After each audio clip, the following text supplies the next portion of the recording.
To address these rumours that were sparked when you were pictured with the Quran under your arm, are you going to convert to Islam?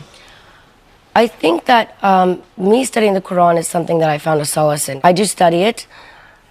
Nothing is confirmed yet, but... You read the Quran regularly, right? Yeah, I do. In English, or in Arabic? It's translation. But it's easier for me to learn Arabic by writing it and for prayer hour listening to it. I've noticed you've Instagrammed some sayings from Prophet Muhammad. I mean, you're taking this pretty seriously.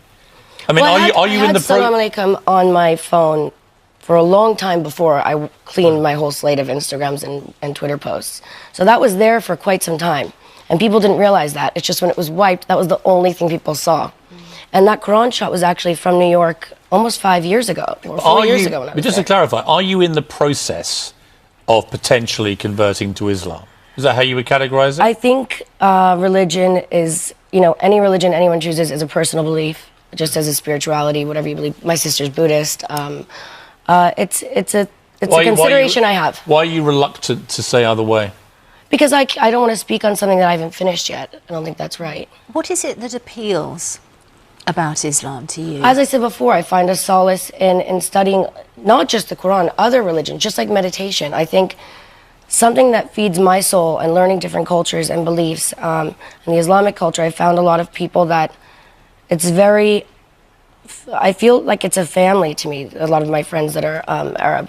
And they've been really good people to me, and also working with kids in Syria. It's something I want to learn the language so that I can discuss situations with them. I want to be on the same page as everyone. And when I go to Turkey and there's prayer hour, it calms me. So it's something that I'm interested in. Back in America, it's a polarizing thing, isn't it? To just even suggest you might be, a picture with the Quran, you get a lot of abuse suddenly and so on. How do you deal with that? When I was flying to New York recently, I was wearing a headscarf and I got stopped. She opened my passport and saw Lindsay Lohan and started immediately apologizing, but then said, please, but take off your headscarf. Really? Yeah, and I did. I mean, it's okay, but what scared me is that moment, how would another woman who doesn't feel comfortable taking off her headscarf feel? That was really interesting to me. I was kind of in shock. And you felt that you had been deliberately targeted because they thought that you were an Arab, I don't know. I can't speak for what the purpose of it was, but it was really... Did they take you aside, or what happened? I got double-checked until she realized, and you've never had that before? No. It was strange. Does that freak you out a bit? It did. It did. It's weird. I'm from New York. I'm born and raised there, so I was a little intimidated.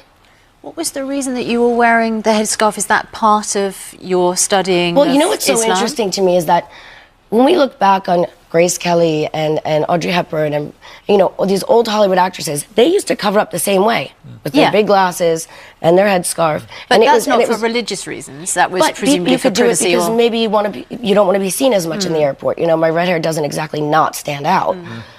So you were doing it for privacy reasons rather than for spiritual or religious reasons? I was doing it because I was leaving Turkey and out of respect for certain countries that I go to, and when I see certain people, I think I feel more comfortable acting the same as the other woman. That's just a personal respect issue for me that I have. And so I had it on. And it was also really early, but I felt more comfortable that way. And then you felt very uncomfortable. And then I was a little scared. Let me ask you about... going to America.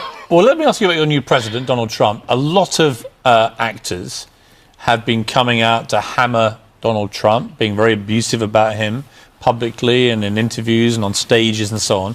You've not gone down that road. You've actually been quite, not supportive, but you've defended his right to be the president. You did too. Yeah. Yeah, you did on Bill Maher. I saw that. I think it's such a double-edged sword, this situation, because I don't agree with his policies and the things that he's doing, but at the end of the day, he is the president right now. So what's the point in picking on someone instead of letting just see what they're capable of or not capable of? I can't speak on that because I'm not him. I don't know what goes on. I would love to be a fly on the wall. Do you feel like the hysteria is slightly overplayed at the moment? Because I do. I think so. I think so. I think it's just people are, making it overly dramatic. And I do think his Twitter needs to be taken away or deleted. I just think, why don't kick someone when they're down? Aren't you doing a news thing where you take over people's Twitter? Yes, I just filmed the sizzle reel for a show. What is it? It's called Nerd, and basically I hack and take over your social media for 24 hours. Can you do Terrifying. it with Piers Morgan, So please? you're not getting I would into love mine? to. Yes. Oh my God. I would love you to as You well. and then Trump. I can't think of anything more terrifying than Lindsay Lohan getting into my Twitter and tweeting. Not as just me. your Twitter, your phone, Really? all of your Everything? social media. Really? Yeah. And you just take over? I take it over, and there's a series of dares of which things you think you may be good at, which you probably aren't good at, that your friends will tell me about, and you can make money within those dares.